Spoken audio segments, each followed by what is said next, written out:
And welcome back. We're moving into our third and final topic for this morning. Actually, we'll be discussing fire management, actually. We know for a fact that we are getting into the dry season. And one of the things that we see in abundance across this country, forest fires.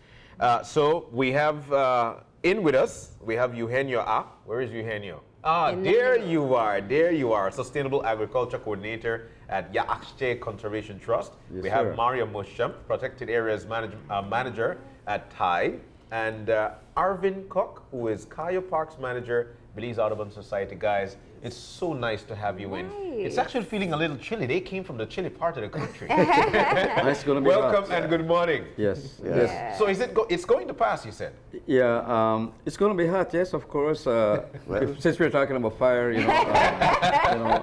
February to June, usually is in the fire season. Yeah. Yes. So okay.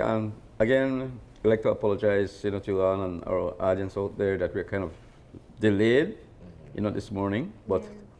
Nonetheless, we're here. We're on the show. Yes. And as I said, as you said, is that we are here to talk about the project that we are working on together with TIDE, Belize Audubon down south, no? And it's a project that's being funded by the Protected Conservation Trust, in working with communities in how to deal with fire, right? And also, too, is that it's very important for us here to share, some of the information that we want our audience, of course, here in Belize and all over the country, and especially also to where we work. Yeah. Right, and also, Mario can talk more about, the fire behavior. Before we get there, so let's clarify, because fresh on our mind in Belize City, people are thinking of fires in residential areas. That's not the type of fire we're talking about. No. We're talking about bushfire, yes. In a common sense. So people who may burn garbage, won't clear land, or sometimes it kind of just starts naturally on its own, right? These are tips to be... That's 1 in a million. Yeah. And that was what I wanted to get at. A lot of times people think it just starts, there's just a fire that starts somewhere, maybe like you see on TV, it gets too hot and the flame, the leaf lights up. But that's not what happens. What causes some of these random forest fires? Yes. Most of the fires we are seeing in Belize are man-made, started by man. Either, like you mentioned, burning garbage and an escape. We have people using fire to clear land for agriculture and fire escaping. But one of the big causes of this is hunters, especially in the savanna areas. They light it off to encourage regeneration, and then that attracts the white-tailed deer, which they come back to hunt. Most of these fires are done in the hottest, the driest time of the day, which is the most destructive fire we'll get, and it's impacting the ecosystem negatively. By one, in terms of our pine regeneration, if you notice, across Belize, our pine stocks are going down. Yeah. And a lot of that is because of the annual fires we are seeing in those areas. It's impeding regeneration to take place. That was caused by man. Yeah, that was caused by man. There are also lightning strike fires, but I have been working with fire for 17 years, and I've seen only 2 lightning strike fires in 17 years. Wow. So lightning strike fires are very rare. Yeah. So it's either man-made by man or by lightning. Or by lightning. So the fires, when we're driving on the highways and we see in the buffer, we would see fire on the side. That is caused by man. That is man. Yeah. That is man. Yeah. Now, some people need to do this as a practice. I think that's one of the things that you all recognize as 3 different agencies. Yes. But your education is about how to do it, when to do it, Exactly. and how Where to do it. The how, the when, and the where. Yeah. How. Yeah. So tell us that. Where is it appropriate for me to start a fire to burn my garbage? Let's use that. Well, most people burn their garbage in their backyard, but a lot of people don't clear around where they're burning. So when they light that, fire just starts spreading. So if you want to burn your garbage, preferably it'd be good if you could sort of like dig a hole, put it in there and burn it, and then cover it up. Yeah. To lessen that chance of escape fires. And then we have people who use fire as a tool, as a management tool. For example, our pine savannas actually needs fire. Pine savannas Yes, needs fire? they need fire For what? for regeneration to take place. Yeah. So for it to grow back. For it to grow back, for different, for the grasses and all those things to regenerate. A lot of the grasses we find in our savannas actually needs fire to reproduce to flower and seed. If it don't get fire, it won't do it. Right. Yeah. And so fire has, in this case, fire has what we call two faces. It has a bad face and it has a good face. Yeah. The good face is when you see the regeneration and all those things occurring, and you see the flowering and all of that stuff. Beautiful, green. Yeah. Regenerate the place, revitalize the place. And then the bad phase is when you see that destruction and nothing comes back, or you lose a lot of stuff. In this case, in Belize, we are losing our pines because of these annual fires we are seeing. Over the years that we have been managing fire, we realized that our pine savannas needs to be burned between 3 to 5 years. So not every year. Not every year. Yeah. Because then you need to get that regeneration occurring and to keep the ecosystem healthy. Yeah. Yeah. Go ahead. Wow. I just wanted to add something here, more for clarity for garbage. Yes, I do see, especially around towns, cities, and even villages, talking about burning garbage. It depends what you want to burn. Coming from the agriculture side, for me, I would not burn the leaf litters, the twigs. I would, pile it out there so that it compost. And in fact, this is where I think we need to look at, garbage in a sense, separating it and trying to manage it. So like what Mary was saying with maybe the plastics or even cans can be burned so that you want to encourage the corrosion of metal. Easy, right? But for leaves, sticks, twigs, coming from a farming approach, it's more for compost. Yeah. It's better to be. You can do it right here in a city exactly. or town. Instead of bagging it up, you just put it, because everybody has uneven patches in their yards to level it out or under a tree. But I think, it's so interesting that this is coming from the environmental community because it really shows the balance between recognizing traditional habits, but also using the education that you have to ensure that people can do it right. So when you think of clearing land for agriculture, that's one of the ways that we have seen quite a few of the escape fires take place as well. Exactly. So, and I don't know how it got started or who advocated for it, but also know the weather report, if you go online, does have a fire forecast during the hotter months as well, during the fire season, as you say. So talk to us about all the things people need to take into consideration if they're going to deliberately start a fire.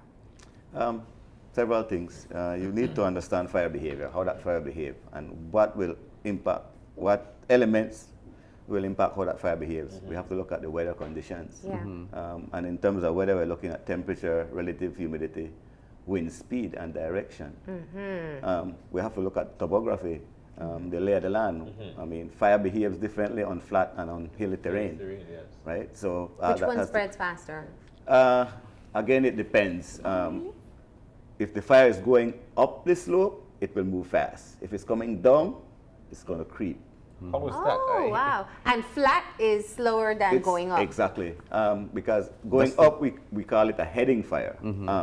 Because the fire lays down, it touches the fuel ahead of it. And so it ignites quite fast and it runs up. Wow. So if you, for example, if you are I would dealing, have never guessed that. if you are dealing with dangerous. fire in hilly terrain, you don't want to be, the fire is down here and you up top there, because that fire is definitely going to run up that hill. You want to start from Bottom. up. Okay. Yeah. Thank you. That's something that I would But have if you are deliberately going to light fire, you want to start from the top and let it burn, come down. Because then it will move slowly and easily into the wind. into the. But at this Why particular do time, at this particular time now, if you're burning the side of this hill and you start from the top, wouldn't you have to worry about the way the wind is blowing at this time? Not really, because How do you set the fire? It has, you have to worry about the wind, but once that fire starts on top, where will it go? It has to come down. Yeah, it has nowhere And else. it's going to creep down. Now, if it starts at the bottom, it's going up, and it's going to run up. Yeah. Wow. So let's talk about the right weather conditions that one should light a fire and whether or not it's regulated. If there is, for example, a very windy day. It is actually regulated Yeah. through 3 different laws Yeah. in Belize. We have the Fire Prevention, Forest Fire Prevention Act. We have the Negligent Use of Fires Act, and we have Agricultural Fires Act. Okay. The Agricultural Fires Act addresses agricultural fires. The other two deals with mainly of the forest fires. And so for you to burn, for example, a milpa or an agriculture, you need to apply for a permit from the Agriculture Department. And there are certain conditions for that permit that you need to follow before you can put fire on the ground. So you have to make sure you have your, what we call fire breaks or a fire trace around the area you will burn. You have to ensure that you have the right number of people You have to be supervised. Exactly, to be able to control that fire. And you have to have the right equipment. Because fire is dangerous. And Of we have course. some of the equipment displayed here. How many people actually apply for the permit to burn their Well, milpas? that is, That's the challenge. That's the challenge, and again, adding here, but it's changing coming from Yaáxche. You know, Yeah. we support farmers in their milpa burn. We call it controlled milpa burn. So what we usually do for them, you know, we would write to the forest department to get a permit.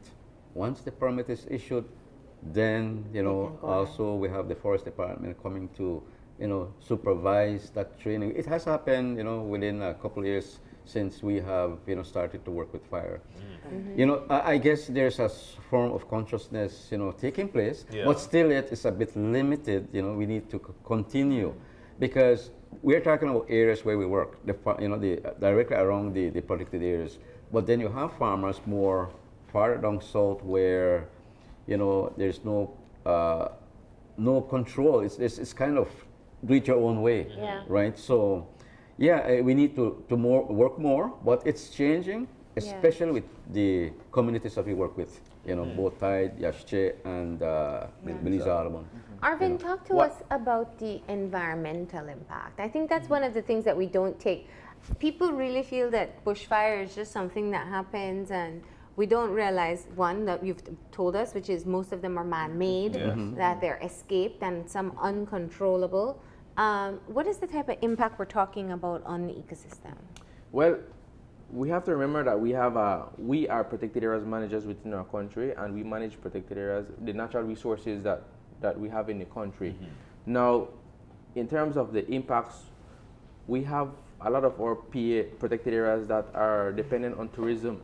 A lot of people visit our protected areas, and so we have to be cognizant of the fact that fire is a threat to the ecosystems that we manage. Of course.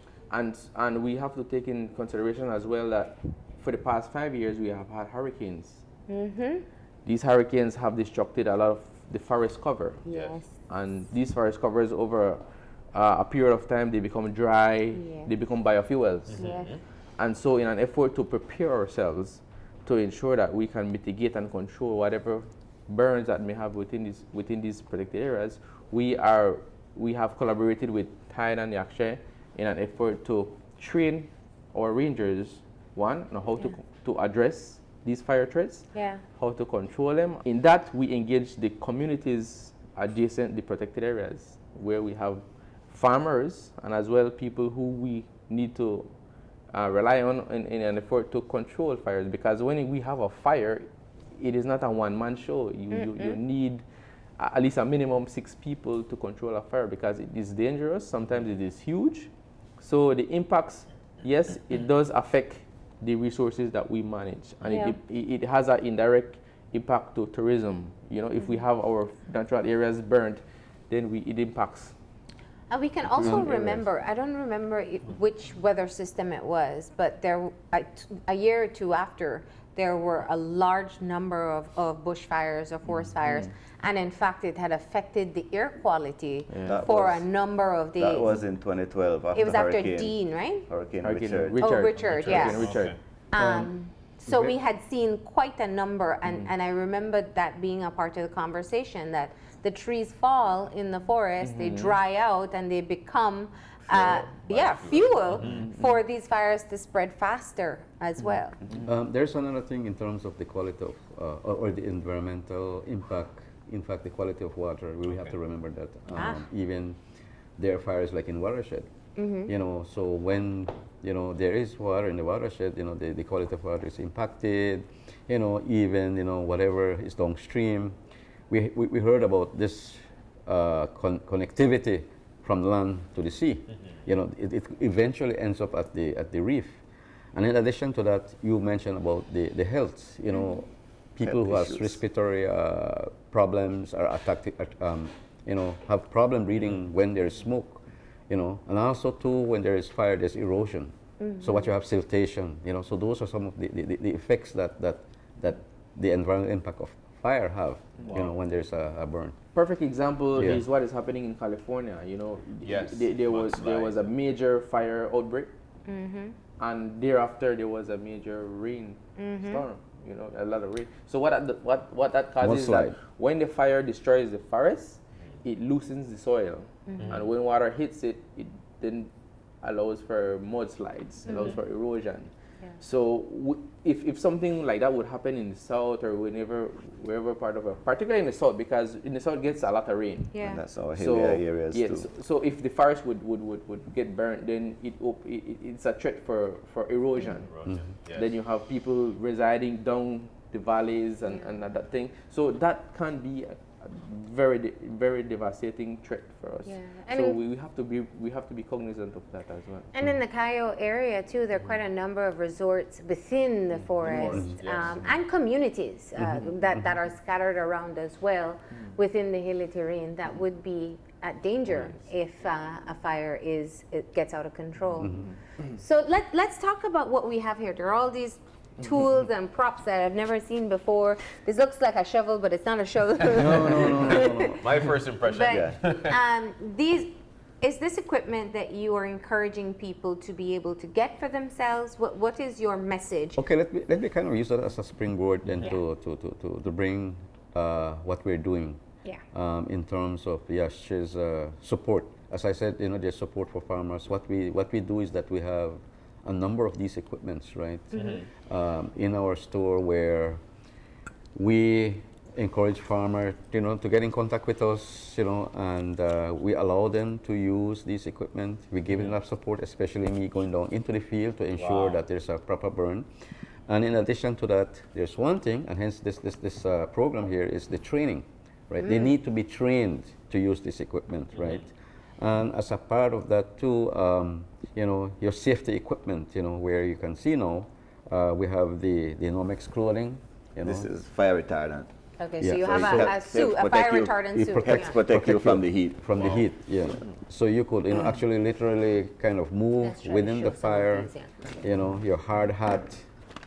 That's to protect your head. Yeah. When Now, anything anybody fall. who's been around a village when there's somebody starting a fire, we don't see this type of equipment. No, we don't. No. It must be a challenge to get people who are comfortable creating their own fires to start to take all these precautions. What's the conversation like with them? It's a very interesting one. I in fact, it's been 2 years since we have been having these equipments being used by farmers. There are actually really interest. Oh, even okay. people who may not necessarily have the training. They want to use the equipment. So it's as I said earlier, it's catching on. So I think with that support from the tree organization working with their the communities as stakeholders, it's going to move to another level. And again, just to share some of the dreams then of the tree organization is to where we have communities being really responsible. Community members being responsible for their fire. So that whole movement of fire consciousness down south really is taking root. How many people have been trained so far?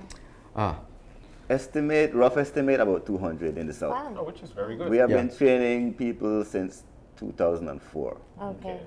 And if you are in the line of fire, of this fire, whereby it's coming directly to your area, it's coming to your house, what do you do to eventually to try and save yourself besides moving out? Well, fortunately, in most of these communities, people keep their yard in good shape, and so keep things down low and clean, and so that's helped. So what you can do, because then that will impede the spread of fire. You can start, if you can, because in terms of suppressing that fire, you can have two methods that you can do. You could do either a direct attack where you're directly on the fire, or you could do an indirect attack, which is you go a distance, you understand how that fire is moving, you get a distance from it, and if there's what we'd call a fire break, then you start lighting along that break to let it back into that oncoming fire. So we call it backfiring. Oh, wow. Right? And then Literal backfiring. that way, you're protecting your house, you're protecting, and eventually you will contain and get that fire out. Yeah. Wow. One point I would like to bring out is that Marlene mentioned something very interesting. How do people react to this type of the way how we approach fires? Traditionally, we would think, oh well, I will just start a fire and I could out it. But really, fires, sometimes we need to be very cognizant that it is something dangerous, and we need some type of expertise and professionalism to see how we can address this. So what we're doing gradually is to share with our communities that fires are not just burning fires. Fire is about having the proper equipment, knowing when to burn, what to do, what is the minimum amount of manpower you need to control a fire. So these are the things that we are trying to bring to our communities. And these equipments that you see here, I mean, our communities would be like, what are these? We don't know about these things. Yeah. So what we're trying to do is to educate. Yeah. And we want to show them, you know what, we as protected areas managers, we want to educate you. We want to show what you can do in an effort to properly control a burn. And these are the things that we're trying to introduce to them, to show them that yes, we can help in how they carry out their burns within their So currently community. what's done is you train them. Yes. And in the case of Yaáxche, you gave us the example that you help them apply for the permit. Right. And you also lend the equipment and Exactly. the technical expertise.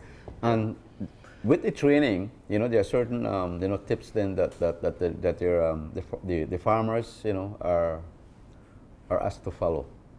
One, I think if I had it right, if Mario mentioned that we need to have a cleared area around the area you'll spot burn. that you're going to burn. Clear to the ground. Knuckles down. No, Knuckle down, that's what you call it. It has to be 6 feet at least wide. At least. I mean, it varies too, depending on the length of your flames of that Right, fire. exactly. Ideally, you'd want, if your flame length is going to be 4 feet, you want something 2 to 3 times that width. That length. That length. So Yeah. Length, if you have a 4 feet flame length, you need 8 to 12 feet Right. fire break. But that's a lot of work. I mean, in terms of the agricultural burns, the law says you should have one at least 6 feet.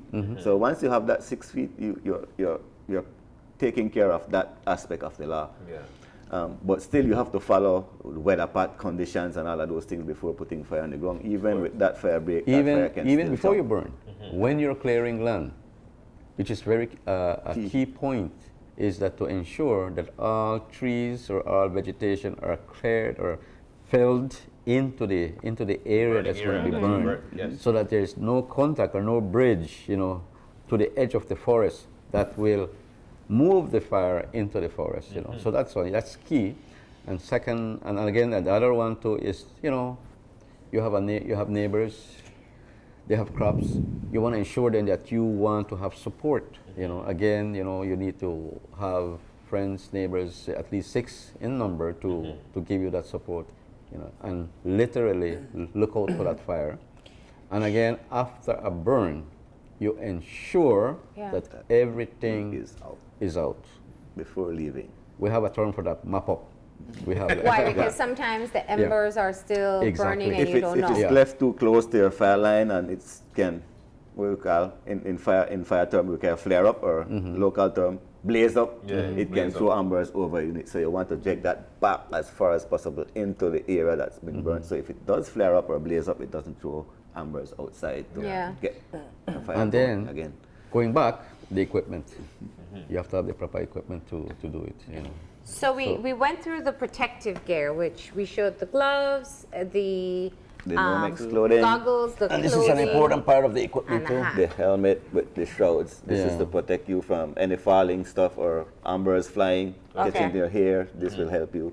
This will help you if you have to get close to the fire to take care of the heat from around your ears and those places, Yeah. right? So it's more like protective gears. That one is very interesting. It's This very one small. is actually a pocket weather meter. So with this, you could Weather take meter. on-site weather. So you get your temperature, you get your wind speed, you get your relative humidity, which are the three of the main stuff you need to know. Burning. What will determine how that fire will behave. So what should you be paying attention to? I understand wind, obviously. You Yeah. need to know what direction. Yeah, correct. If your house is over here and you light it, I mean, you're really, You're in the you path. don't, Yeah. you don't want to Yeah, put You also have to pay attention to the temperatures and relative humidity. I mean, Okay. the hotter the weather, the higher the temperature, the lower the relative humidity. So less moisture in the atmosphere. So you don't want a humid day. You don't want you to don't let want fire. it to be too humid or too dry. You have to Okay. find that what we Oh, I call that thought sweet humid would spot be in the good. middle. Yeah, okay. That is going to be Humid would perfect better, yeah. for your burns to go. Why is a humid day not good? Combustion won't happen. Oh, Won't okay. happen. Okay. No. Ah. Yeah. Yeah, that's what I. Okay. Yeah, you won't get fire to go. You won't get Yeah. No, They need oxygen. you need that You need oxygen. that oxygen in the you air. need that. You you need definitely that dry. don't want a slightly- dry something. day. So what is this? What is that? This That's is what actually a smoke mask. most man. Ah. Okay, So there's that a lot of goes smoke. to protect. You know, you have So to they're put it not on. inhaling a lot of the smoke and a lot of that. Okay. Because in fires there's a lot of gases that Fine. goes Of from course, all of of those. course. And so this kind of help Kinda you with help some you, of that yeah. stuff. And it doesn't take care of everything, but it helps. But it helps. Yeah. Yeah. And the shovel-looking equipment? It's called a swatter. And it's mainly used for suppression when you want to put that fire out. Because, okay, for They you go to there. get combustion, you need to have heat, you need to have fuel, and you need to have oxygen. Oxygen. Yeah. Right? That, now, the role for that is to help take that oxygen out. Right, so right. to smother the fire. Okay. And This- eventually put it As out. we can see The flat exactly. one. So Yeah, we yeah, can yeah. see in the Yes. video that is And this playing. is The as we rake, speak. Yes. the rake is used for the mop-up process. Okay. So whenever anything left burning on the line, you take that rake and put it back into the burning Ah. areas, right? Okay. and But these it two. also can help you, for example, if you're out there and you get, and that fire is coming to you and coming to you fast, and you're in grass, See the swatter right there. with that you can quickly remove and clear around you to protect you from that fire. Okay. So it can help you stay alive. Okay. Yeah. Then? And these two pieces of equipment. water There's a pump. backpack. That backpack is actually a water pump. Oh. So the water pump and the swatter works together. So you work in pairs. The person with the water pump help break down the flames, the flame lengths, and then the person with the swatter finish smother it out, taking away that oxygen. As we can see right Yes. here. Okay. right, There we exactly. go. Yeah. And then this here is actually your igniting source. To start a So that's fire. we Start call the a drip fire? torch. That's what you use to start the fire What do with. people typically use? When we started out with fire management as Tide, we didn't have all of this equipment. Of course not. No, yeah. we didn't have any equipment. Yeah. We just used jeans pants and a cotton shirt. That's it. And the boots. And the rubber boots. No rubber boots either, because rubber will melt in a fire. So we try to use these kind of boots Leather that are boots. all leather. Leather boot. All leather. It's more safe. Yeah, in fact, yeah, we have our And in terms fire of our boots here. igniting source, Yeah. we were using pine wood, we were using leaves from the palm trees. That's our igniting source. That's how we started. That was Yeah. then. And the That was farmers back do then. the same? Yes, the farmers, they do Yeah. the same. These are the things that were passed on to us from our ancestors, course. right? So what difference does it make using this? These, you go a lot faster, Quicker here. quicker, and a lot more safer in terms of the protective gears. Okay. Oh, so do you put fuel in it or what do you? Yeah, yeah, yeah. It's a mixture of gasoline and diesel that you Okay. use in it. So let's talk to people who are living perhaps in a village and they light a fire and it starts. It's at the point where it's going outside of where I initially intended it to go. What should I do? What's the first thing I should do? I didn't call for the permit. I didn't get the equipment. It's too late for all of that. But now I'm starting to see that the fire is moving in a direction I didn't expect it to, faster than I expected to. What is the first thing I should do? Well, that means you need help. Yeah. Call the authorities that can help you. Yeah. In this case, if you're in the southern part of the country, you can call Yaáxche or Tide or the Forest Department. Okay. Those are and Belize Audubon Society, and then we can come and help you. Okay. But the ideal thing is to actually if you know what's happening, is to look at that fire, see how fast it's going, and look where it's going. Because it might be going somewhere where it's going to go there and stop. Then you don't have to worry much. It's just going to burn that out and stop. But if it's a big area and it's going to go far, then you will need to look at, if there's any roads and stuff going through there that you can use to get in and start back burning from off those roads and things to put it out. One of the things too that we encourage community members, if there's a report of a fire, is to really give us that information as to how, where, and how fast it's going. Because if, let's say it's a weekend, right, and we don't have any time to get there as fast as possible, we might get about there 2 to 3 hours. But we ensure that the information that we are getting is factual information, so that our trip to that fire really would not be something that is chasing something that's not really out of control, right? And also too is that during the fire season, we have information out there, our contact numbers, to, in the event of a wildfire, get us there. We will respond. And again, adding to that too, if there's any people within the community members, the community that are trained as firefighters, they're also to provide that support. So this is where the whole networking with community and the NGOs, comes along. So while we're approaching, What I want to add too as well is that yes, a lot of the discussion is focused more on agricultural fires and how we address fires within the communities. What I would like to share to the public as well is particularly in urban areas or people that live in urban areas. We are getting into the dry season. In the dry season, we want to get outdoors. We want to go into the jungle. We want to do adventure. At the same time, it's dry. A lot of these forests are dry. So we are encouraging the public to be mindful of the way how they go about engaging in various activities. For example, people who may smoke. If you're smoking and you're in the forest, you're enjoying the forest. But if you are going to get rid of the cigarette butt, ensure that it's off. Ensure that it's fully out. One little butt on the ground, cigarette butt on the ground, it can ignite a fire.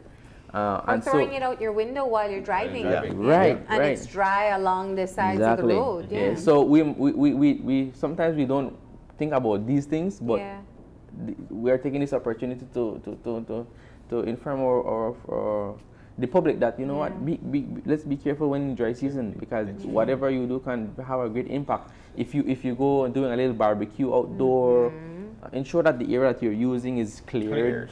And then people like to just dump their hot coals too that aren't completely out. I don't know how you're supposed to out them, finding water. Like, what is your advice? Because people go outdoors and or they go riverside and have picnics, but they go more inland, not close to the river. Easiest thing is to dig a hole and throw it in there. And cover it up. Cover it up with stuff. It's still done to me, because many a times you're driving these highways and not necessarily on the buffer, but at least probably about a few yards, about half a mile or a mile, there's just an area where there is nobody there and there's a fire. But we mentioned fires are caused by two agents, man and lightning. What goes on in that particular area? How are these fires started? Again, I mean, I ask because I'm just so puzzled about it. I mean, you'd have to look and see, because you might think nobody is in there. But there is somebody. There is. Sometimes it is a controlled fire. Sometimes it is. Like if you go up for north example, during if you go south, like for example, over the next month, and you go south, like in our area, you will see fire, because we are doing controlled burns. We are doing what we call prescribed burns to meet specific objectives. Fire has two phases. It has a good and a bad phase. We are trying to promote the good phase. So using fire as a tool, as a management tool for our pine ecosystems, because they actually, like I mentioned earlier, they need fire every 3 to 5 years. So we have been doing prescribed burns since 2007 in our area.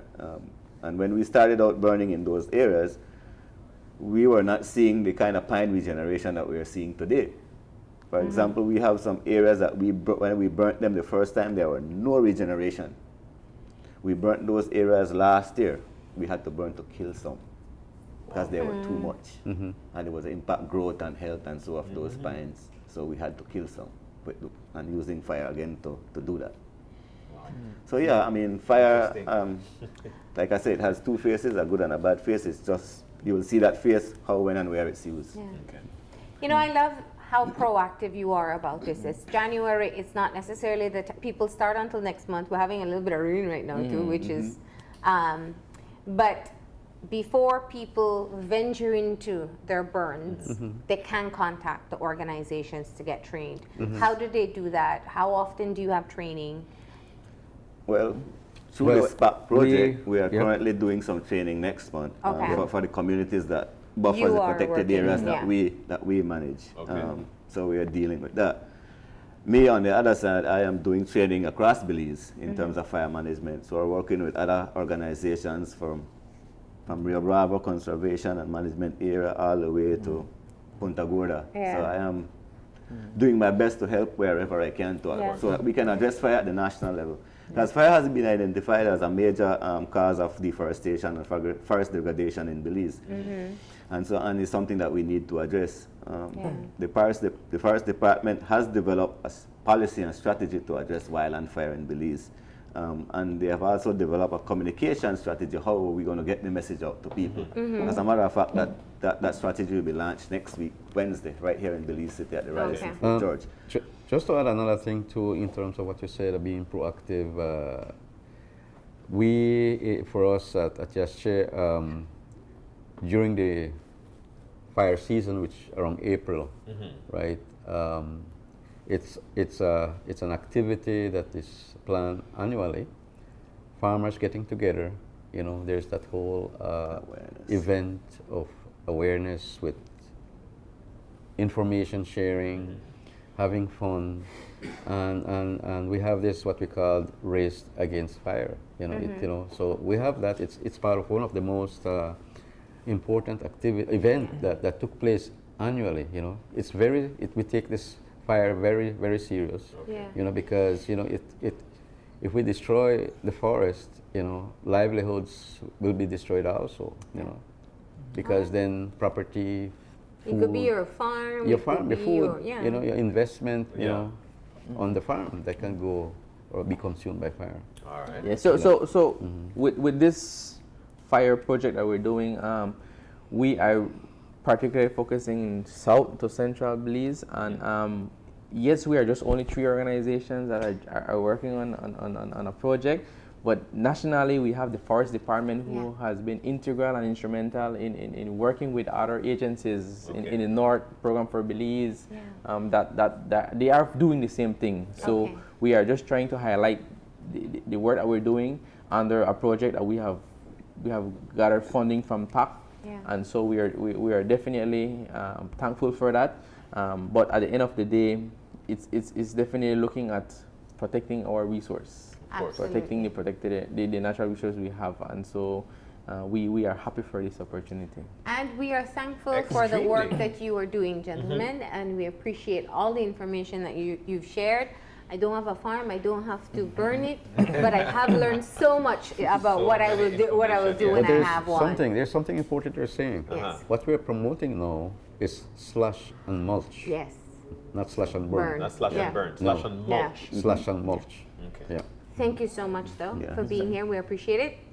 Thank you, too. All right. We're going to go ahead now and take our final break, and when we come back, we'll have a wrap-up, so stay tuned. All right.